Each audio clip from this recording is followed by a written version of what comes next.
What you're observing may well be the beginning of the end. Beginning of the end. Beginning of the end. Beginning of the end. Beginning of the end. Beginning of the end. Beginning of the end. Beginning of the end. Beginning of the end. Beginning of the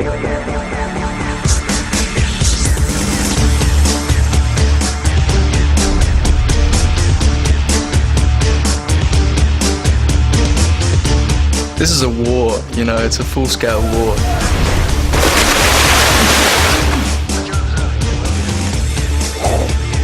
Victoria is back. To basically kill off Bella and Edward. Bella is the reason that Victoria's mate, James, was killed. She needs to inflict on Edward and Bella what she had to go through.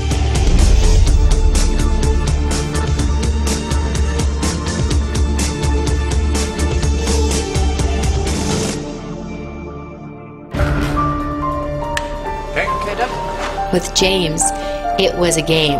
You know, it was a hunt. In this film, it's vengeance. Hey, cut!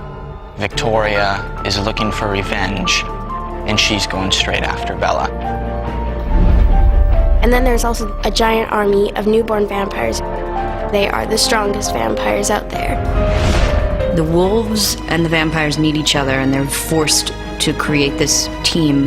Our kind is never more physically powerful than our first several months of this life. Cut. That's really nice. It's really nice. David's great. You know, each experience has been so different with each different director, kind of a whole different feeling. I think they're going to go a little more intense, a little darker. That's part of the reason why they got this director, David Slade, who is traditionally a very dark director. He's bringing it down to this really realistic level.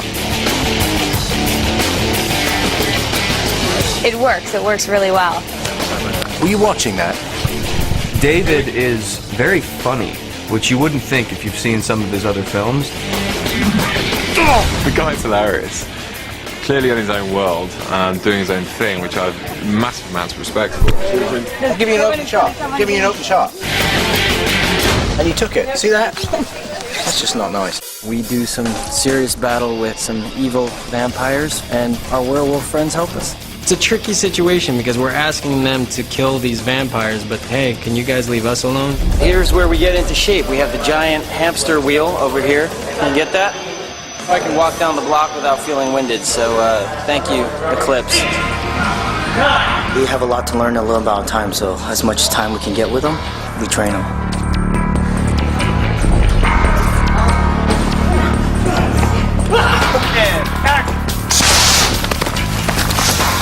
Again! So you have a lot of action, and that's what us guys love. We're doing some intense stuff.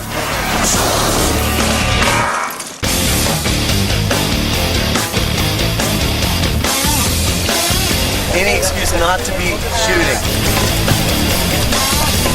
We're throwing grapes into Taylor's mouth.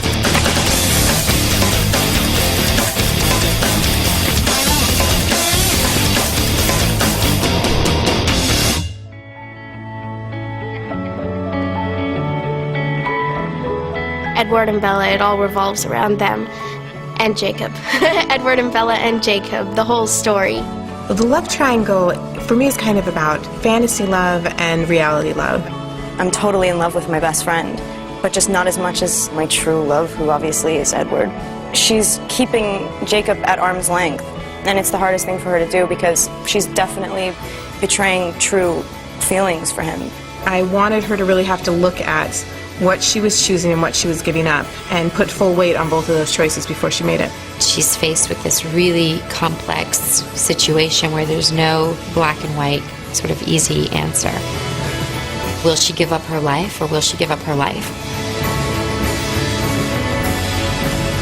What will Bella do? You know, what will Bella do? Eclipse, it's neither day nor night. You know, it's kind of a turning point. It could turn back into day or we could, you know, be thrust into darkness. You know, I think the boys will be really excited about Eclipse. There's going to be a lot more action, a lot more romance. You know, I have a lot of anticipation. You know, there's just so much energy put into this. I just can't wait.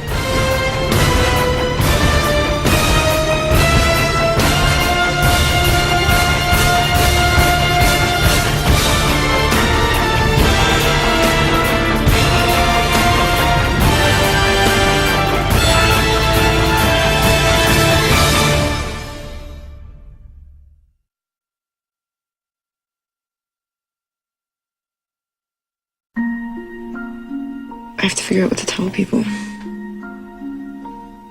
I won't be home for Christmases. Why I won't visit. Why they'll never see me again.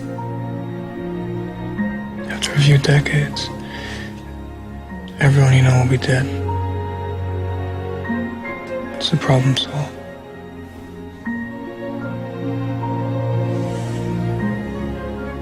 Why are you so against me becoming like you? I told you. Be honest with me.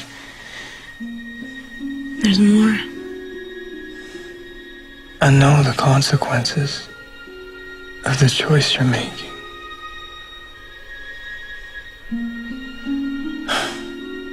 I've lived through it. And to let you suffer that. You believe I have soul, and I don't.